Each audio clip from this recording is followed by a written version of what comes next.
gente? Bienvenidos al canal, bienvenidos a Repedo. Hoy vamos a estar con Dylan reaccionando a El Imperio Azteca en 10 minutos. Y toda esta información que estamos metiendo, por lo menos a mí ya, o sea, me sirve solamente para sumar cultura, pero a él en el colegio, cuando te toque esta materia, la vas a tener que probar. Con todos estos videos vas a tener que probar esto. Cuando hablen de México tenés que probarlo. Patada en el culo. Tenés que probar estas materias. Entonces, este conocimiento que estamos incorporando, no te queda otra que probarlo. Cuando toque México, vos ya tenés muchas cosas para decir. Así que bueno, gente, vamos a ver este video educativo sobre el Imperio Azteca, que me lo recomendaron ustedes, me recomendaron un montón de cosas sobre el Imperio Azteca.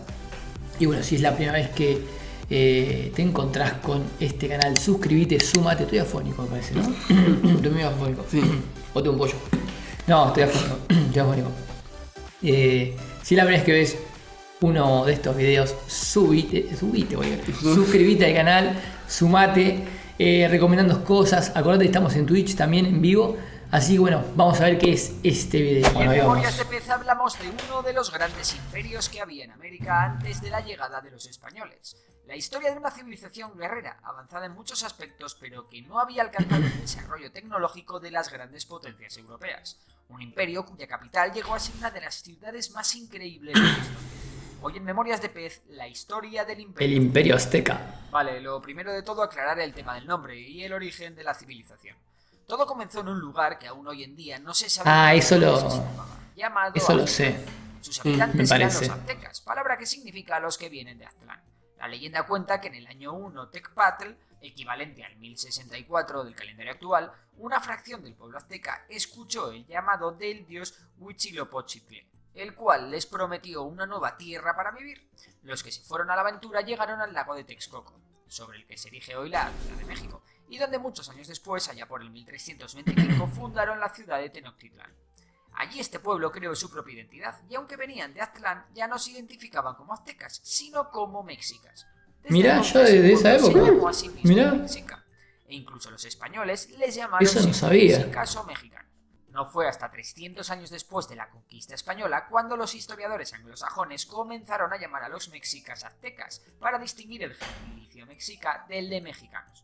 Así que llamar aztecas a los mexicas no es del todo correcto, ya que sí, son aztecas porque venían de Aztlán, pero los mexicas eran solo una parte de los aztecas, había más pueblos aztecas. Así que con vuestro permiso, a partir de ahora llamaremos al imperio del que hablamos el Imperio Mexica. Aclarado esto, vamos con la historia. Después de vagar por los asentamientos no sabía que eso. no se pudieron asentar bien por las duras condiciones del terreno o bien por los enfrentamientos con otros pueblos, finalmente los mexicas se asentaron, como dijimos antes, en un islote del lago Texcoco, donde fundaron la ciudad de México Tenochtitlán en el año 1325. Y es que según la leyenda se cumplió allí una profecía que hablaba Eso es lo que yo sabía. ¿Qué? Serpiente sobre un nopal. Está. Sí, esa escena que aparece en el escudo. Lo que está en el escudo de México. Sí. Dice, creo que espero no decir una burrada. Ellos cuando encuentren un águila sobre un nopal así, con la serpiente en la boca, ahí tenían que hacer la ciudad. De México. Aquella zona también estaba habitada por otros pueblos, con los que pronto los mexicas tuvieron problemas, pero afortunadamente para ellos esta vez consiguieron organizarse mejor y convertir a Tenochtitlán en una ciudad-estado capaz de desarrollar un importante músculo militar. Ser más fuertes permitió a los mexicas someter a todos los pueblos cercanos. Para conseguir este dominio fue también muy importante la diplomacia, ya que los conflictos que hubo requerían de alianzas, conquistas, traiciones, en fin, un caos en el que los mexicas supieron moverse como peces en el agua. En 1426, un pueblo muy fuerte, quizás el más fuerte de la zona, los tepanecas, tratan de someter a los mexicas. Convencidos de su fuerza, los tepanecas también trataron de hacer lo propio con el pueblo de Texcoco. Por ello, los mexicas se aliaron con Texcoco y con otro pueblo que también estaban hasta el gorro de los tepanecas, la ciudad-estado de Tlacopan. Esta gran alianza entre México Tenochtitlán, Texcoco y Tlacopan consiguió derrotar a los tepanecas. En poco tiempo la mayor potencia regional había caído, y alguien tenía que ocupar su lugar. Los mexicas, que eran los más fuertes de las tres ciudades-estado que conformaban la Triple Alianza, fueron los que finalmente se convirtieron en una nueva gran potencia. De esta manera manera, el líder de Tenochtitlan se convirtió en el líder de esta triple alianza y por tanto el emperador de un imperio que acababa de nacer, el Imperio Mexica. Poco tardaron los mexicas en extender su poder y llegar más allá de sus dominios para convertirse en los amos y señores de todo el Valle de México. Durante la década de los 30 y los 40, los mexicas se extendieron a base de conquistar a otros pueblos. Y ahí Muchos después... de estos pueblos conquistados comenzaron a adoptar las costumbres a palazos. mexicas. De esta manera, decenas de ciudades-estado comenzaron a unirse por la fuerza al Club México. Sí. Eso sí, todas las ciudades-estado tenían que pagar unos impuestos bastante elevados, cuya principal finalidad era enriquecer a la nobleza y mantener el poderío militar mexica. Además, los sacrificios humanos que se hacían para contentar a los dioses tenían como víctimas a los habitantes de estos pueblos, lo que hizo que el descontento de estos pueblos con la autoridad mexica creciese a base de mucho odio. Además, los mexicas también practicaron las llamadas guerras floridas, enfrentamientos en los que capturaban a personas que serían ofrecidas como sacrificio posteriormente. Lo que perseguían con estos sacrificios eran cosas como que saliese el sol, que lloviese o que fuesen bien las batallas. Pero la venganza vendrá más tarde. De momento estamos a mediados del siglo XV y el Imperio Mexica está intratable, aumentando su influencia, su poder y tejiendo redes comerciales hacia el sur, tanto en la costa atlántica como en la costa pacífica. Además, en 1440 llega al poder el gran Moctezuma I, un emperador fuerte que dejó un legado importantísimo con la construcción de imponentes templos, entre los que destaca el gran templo de Tenochtitlan, que habréis visto en muchas ilustraciones. Además, Moctezuma comenzó una serie de conquistas que se extendieron más allá de los límites del Valle de México, conquistas que fueron ampliadas y consolidadas por nuevos emperadores, que hicieron de esta época la época dorada del Imperio Mexica, una época de prosperidad y crecimiento económico casi sin precedentes en América. De hecho, el Imperio Mexica se convirtió en el entonces mayor imperio de la historia en Mesoamérica. Tanto es así que en sus dominios habitaban 4 millones de personas, unas cifras altísimas para la época, ya que de aquellas la población mundial en general y de América en particular era muy pero que muy reducida. Toda esta población estaba organizada en diversas clases sociales. En la cúspide de la pirámide estaba el emperador. Inmediatamente debajo estaba la nobleza, una clase social privilegiada, rica y que controlaba la vida política, religiosa y militar del imperio. Luego estaba el pueblo, a la cabeza del pueblo estaban los comerciantes o mercaderes y debajo de estos los plebeyos, es decir, el campesinado. Y por otro lado estaban los esclavos, que solían ser prisioneros de guerra, delincuentes o morosos. Al contrario que con los europeos, es verdad que el trato a los esclavos era relativamente humano. Esto de las clases sociales era muy importante, ya que podían condicionar tu vida. Lo bueno del Imperio Mexica, que no observamos en otras civilizaciones como en la romana o en las europeas, es que no eran cerradas, y cualquier persona, incluso un esclavo, podía llegar a ascender de clase. En cuanto a la economía del imperio, fue bastante florida. ¿Y eso cómo? Se basaba en un sistema fiscal bastante bien ordenado, en la agricultura, en algo de ganadería y en el comercio. Un comercio en el que se utilizaba el trueque intercambiándose piedras preciosas, productos manufacturados, esclavos, comida, armas, en fin, un poco de todo. Pero todo este esplendor y desarrollo se iba a truncar con la llegada de los españoles a América en 1492 de la mano de Cristóbal Colón.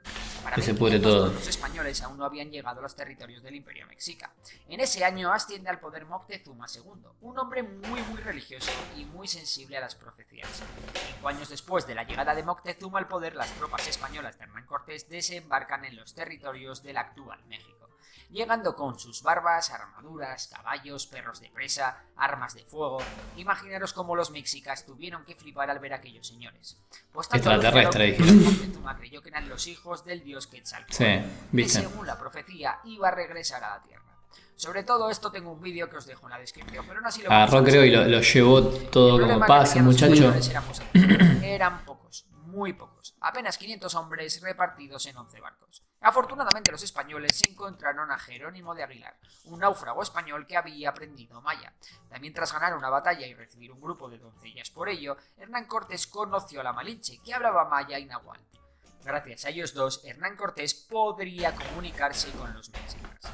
Los mexicas enviaron una delegación para establecer contacto con los españoles, a la par que Hernán Cortés tomaba conciencia de lo grande y próspero de su imperio.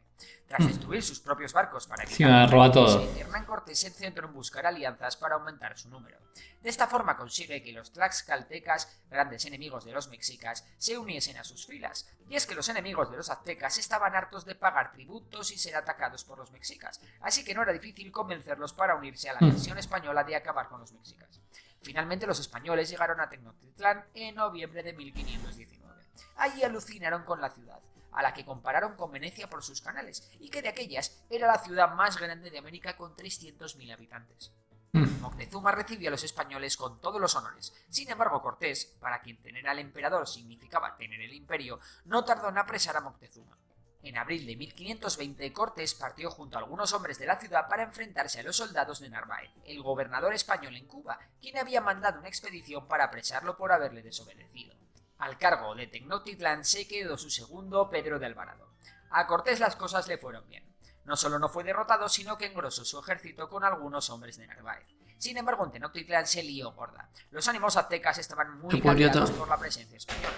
Temeroso de una emboscada, Alvarado ordenó un ataque sobre el Templo Mayor, llevando a cabo una gran matanza. Tras la matanza, el pueblo azteca se rebeló contra los españoles y estos fueron acorralados. Moctezuma fue obligado a salir para calmar a su gente, pero los mexicas lo vieron como un traidor y lo mataron a pedradas. Sí. Los españoles trataron de escapar de Tenochtitlán la noche del 30 de junio de 1520, durante la llamada Noche Triste. Gran parte de las fuerzas españolas fueron destruidas por los mexicas, y el gran tesoro de Moctezuma se perdió. Sin embargo, Hernán Cortés pudo escapar a Tlaxcala, tras salir victorioso con los restos de su ejército y 1000 tlaxcaltecas en una batalla en la que los mexicas le superaban en 10-1 en número. Sin embargo, una carga épica de caballería española sobre el alto mando mexica permitió a los españoles descabezar al ejército mexica y ponerlo en relieve. Tras este episodio, Cortés reorganizó sus fuerzas, pidió refuerzos al Caribe y organizó una gran ofensiva junto con sus aliados indígenas. Pero es que además la biología jugó un papel fundamental, y es que Tenochtitlán sufrió la viruela en el que murió el sucesor de Moctezuma y diezmó mucho tanto a las fuerzas de la ciudad como a las del resto del imperio. Se estima que durante esa epidemia murieron de 2 a 3,5 millones de indígenas. En Tenochtitlán, Cuauhtémoc tomó el poder, pero su reinado duró más bien poco. En abril de 1521, con la viruela campando a sus anchas, con decenas de miles de aliados y con unas... Trajeron la viruela ellos cuando vinieron. Los españoles comenzaron el asedio de Tenochtitlán. Un asedio que no terminó hasta agosto, cuando la ciudad se rindió y fue borrada del mapa para siempre. En su lugar se edificará la actual Ciudad de México. El imperio mexica había llegado a su fin. Ahora era el turno del imperio español. Pero ¿tú qué opinas? ¿Podrían los aztecas haber hecho algo más para salvar su imperio? Bueno, gente, el video iba a la chapa. A la chapa iba el video, rapidísimo. Intentábamos estar atentos, por eso hay cosas que no se puede hablar mucho porque lo tenés que parar sí o sí. Había varias cosas que no sabía. Sí. Sabía lo principal, ¿viste? Como los mexicanos. Sí, bueno, eso que era... Siempre conocíamos como o sea, cuando uno lo estudia en la primaria, es los mayas, los incas, los aztecas, siempre es parte del ¿cómo se dice? No me sale el nombre, del programa. Sí. De lo que sería secundaria. Pero no sabía que los aztecas, justo, acá siempre le decimos los aztecas, no los mexicas. Y no sabía que, o sea, yo pensé que mexicas o México vino a partir de los españoles, que bueno, pasó eso, pero no sabía que el nombre ya existía, o sea... Súper raro. No, rarísimo, ¿no? Todos los días, gente, se aprende algo nuevo. Muy interesante este video, muy interesante. Así que bueno, Dylan, ya sabes, el día que toque Imperio Azteca, Imperio Mexicas, no puedes desaprobar ahora. Espero que haya quedado grabado, impregnado en tu cerebro todo lo que escuchaste hoy y viste. Así que bueno, capaz que te mareas con Moctezuma primero, Moctezuma segundo. Ahí capaz que ya... Pero bueno, bastante interesante, muy buen video. Así que bueno, gente, síganos recomendando estas cosas que están buenas, está bueno porque aprendemos. A Joe no lo hicimos participar en este video porque no iba a entender nada, o sea, por eso fue. Pero Joe, bueno, tiene unas ganas tremendas de hacer videos, de ver cosas. Así que bueno, gente, si les gustó la reacción, denle like, suscríbanse al canal, síganos recomendando cosas como hacen siempre. Y bueno, nos estamos viendo. Abrazo para todos. Chau, chau.